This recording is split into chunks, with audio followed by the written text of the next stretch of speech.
بسم اللہ الرحمن الرحیم۔ رسول اللہ صلی اللہ علیہ وسلم نے گھر میں کتا رکھنے سے کیوں منع فرمایا؟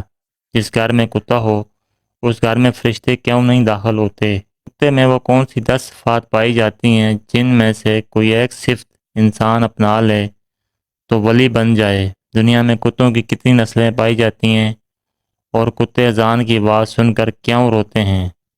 کتوں کے متعلق کچھ ایسے حقائق بتائیں گے جو یقیناً آپ کے لیے حیران کن ہوں گے۔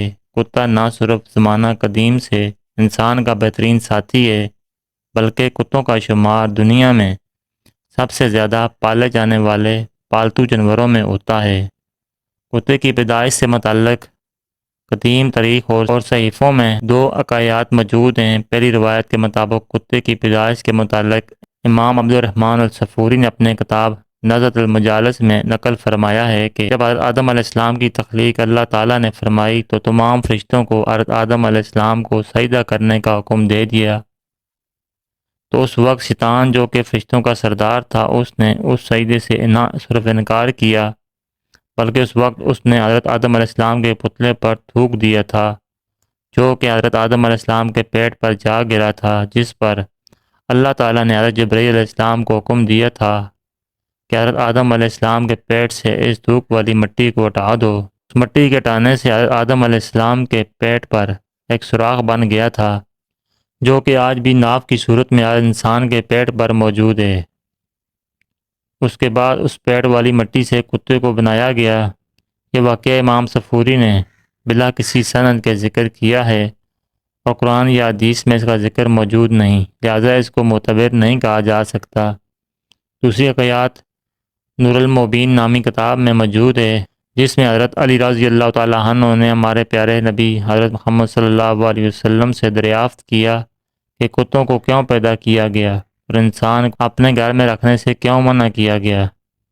تو اس نے جواب دیا کہ نبی کریم صلی اللہ علیہ وسلم نے فرمایا تھا کہ جب حضرت آدم علیہ السلام اور بیوی حوا علیہ السلام کو اللہ تعالیٰ نے زمین پر بھیجا تھا اس دونوں خوف سے ایک پرندے کی مانند کانپ رہے تھے۔ اس وقت شیطان دنیا کے دیگر درندوں کے پاس گیا تھا اور ان سے کہا کہ تم لوگ آ کر ان معصوم پرندوں جیسے کمزور لوگوں کو کھا لو۔ پرندوں کو پکارتے ہوئے شیطان نے منہ سے کف جاری ہو گئی تھی۔ اس تھوک سے کتوں کو تخلیق کیا گیا۔ یہی کتے اس کے بعد انسانوں اور ان درندوں کے بیچ اللہ تبارک و تعالیٰ کے حکم سے آ گئے تھے اور انہی نے انسانوں کو بچا لیا تھا۔ بخاری شریف کی حدیث اور مسلم شریف، سنن ابو داؤد، مسند احمد سمیت دیگر حدیث کی کتب میں ام المومنین سیدہ میمونہ رضی اللہ تعالیٰ عنہ سے یہ روایت بیان کی جاتی ہے کہ ایک بار رسول اللہ صلی اللہ علیہ وسلم بیدار ہوئے تو غمگین اور خاموش تھے۔ میں نے پوچھا یا رسول اللہ صلی اللہ علیہ وسلم کیا بات ہے؟ آپ کی کیفیت بدلی سی ہے۔ فرمایا حضرت جبرائیل علیہ السلام نے رات آنے کا وعدہ کیا تھا پر نہیں آئے۔ پورا دن اسی طرح گزارا، پھر آپ کو یاد آیا کہ ہمارے بچھونے کے نیچے کتے کا ایک پلہ ہے۔ آپ صلی اللہ علیہ وسلم نے اسے نکالنے کو کہا اور اپنے دست مبارک سے اس جگہ پانی چھڑک دیا۔ اگلی رات حضرت جبرائیل علیہ السلام آئے اور کہا ہم اس گھر میں داخل نہیں ہوتے جہاں کتا ہو یا تصویر ہو، جبکہ ایک اور حدیث کا خلاصہ کچھ یوں ہے کہ حضور اکرم صلی اللہ علیہ وسلم نے فرمایا کہ جو شخص حفاظت اور شکار کی غرض کے علاوہ کتا پالتا ہے ہر روز اس کے اجر میں سے دو قرات کم کیا جاتا ہے۔ حدیث میں اجر گھٹ جانے کی جو بات ہے اس سے معلوم ہوتا ہے کہ بلا ضرورت کتے کو پالنا مکروہ تحریمی ہے اور مکروہ تحریمی ہونے کی وجہ سے اس گھر میں رحمت کا فرشتہ داخل نہیں ہوتا۔ کتا ایک نجس جانور ہے جو مردار کھاتا ہے۔ کتے کے سامنے اگر تازہ اور بدبودار گوشت رکھا جائے تو یہ بدبودار گوشت کو ترجیح دیتا ہے، اپنی قے کو بھی دوبارہ چاٹ لیتا ہے۔ اسی لیے فرشتے پاکیزہ مخلوق ہیں اور وہ ہر اس مقام پر نہیں جاتے جہاں نجس ہو۔ ایک طرف تو کتے میں وفاداری کا منکا پایا جاتا ہے تو دوسری طرف یہ اپنی نسل کا دشمن بھی ہوتا ہے۔ حدیث شریف کے مطابق کتے کے جھوٹے برتن کو 7 دفعہ دھونے اور 1 دفعہ مانجنے کا حکم دیا گیا ہے، حالانکہ نجس برتن کو تو 3 دفعہ دھونے سے شرعاً پاک ہو جاتا ہے۔ حدیث سائنس بھی اس بات کو مان چکی ہے۔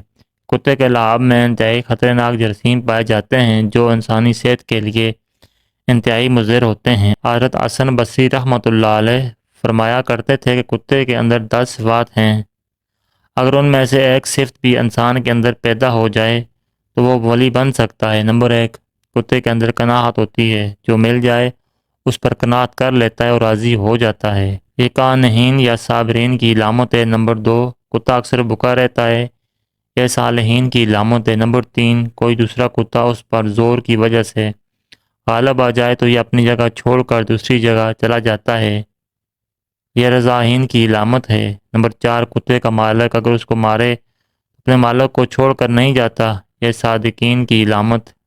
نمبر 5، اگر کتے کا مالک بیٹھا کھانا کھا رہا ہے تو یہ باوجود طاقت اور قوت کے اس سے کھانا نہیں چھینتا، یہ مسکین کی علامت ہے۔ نمبر 6، جب مالک اپنے گھر میں نہ ہو تو یہ 2 جوتوں کے پاس جا کر بیٹھ جاتا ہے، ادنیٰ جگہ پر راضی ہو جاتا ہے، یہ متواسین کی علامت ہے۔ نمبر 7، دنیا میں رہنے کے لیے اس کا کوئی اپنا گھر نہیں ہوتا، یہ متوکلین کی علامت ہے۔ نمبر 8، رات کو یہ کم سوتا ہے، یہ محبین کی علامت ہے۔ نمبر 9، اگر اس کا مالک اس کو مارے تو یہ تھوڑی دیر کے لیے دور چلا جاتا ہے، اگر اس کا مالک اس کو دوبارہ روٹی ڈالے تو یہ دوبارہ آ کر کھا لیتا ہے، اس سے ناراض نہیں ہوتا، یہ خاشعین کی علامت ہے۔ نمبر 10، جب مرتا ہے تو اس کی کوئی میراث نہیں ہوتی، یہ زاہدین کی علامت ہے۔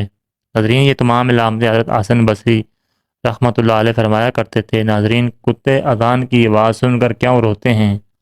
آپ نے مشاہدہ بھی کیا ہوگا، جیسے ہی فجر کی اذان ہوتی ہے تو اکثر اوقات کتے اذان کے ساتھ رونے جیسی آوازیں نکالتے ہیں، آسمان کی جانب منہ کر کے روتے ہیں۔ بعض اوقات کتے فجر کے علاوہ باقی اذانوں کے ساتھ بھی ایسے ہی آوازیں نکالتے ہیں۔ اکثر لوگوں کے ذہن میں یہ سوال ہوتا ہے کہ وہ یہ سوال پوچھتے بھی ہیں، کتے ایسے کیوں کرتے ہیں؟ روایات میں یہ بات ملتی ہے کہ رات کے اوقات میں اکثر شیاطین اور شیطانی جنات وغیرہ اس کائنات میں گھومتے پھرتے رہتے ہیں، اور ان کا یہ گھومنا رات کو ہی ہوتا ہے، اور جیسے ہی مؤذن فجر کی اذان کے لیے اللہ اکبر کی آواز بلند کرتا ہے تو یہ شیاطین اس آواز کو سنتے ہی بھاگنے لگتے ہیں۔ جب یہ بھاگ رہے ہوتے ہیں تو کتے ان کو دیکھتے ہیں تو ان کو دیکھ کر ایسی آوازیں نکالتے ہیں جیسا کہ رو رہے ہوں، اور شیاطین کے یوں بھاگنے کا ذکر ایک حدیث میں یوں آتا ہے کہ مؤذن جب اذان دیتا ہے تو اس کی اذان سن کر شیطان خروج ریا کی آواز کرتے بھاگتا ہے۔ یاد رہے کہ انسانی نظر سے اللہ نے بہت سی باتوں کو پوشیدہ رکھا ہے، لیکن بعض جانوروں میں یہ قوت رکھی ہے کہ وہ ان چیزوں کو دیکھ سکتے ہیں۔ مثلا عذاب قبر کی بات کی جائے تو اس کے بارے میں بھی یہ روایت ہے کہ مردے کی چیخ و پکار کی آواز کو انسان کے علاوہ باقی مخلوق بھی سنتی ہے، اور کتے بھی انہی جانوروں میں سے ہیں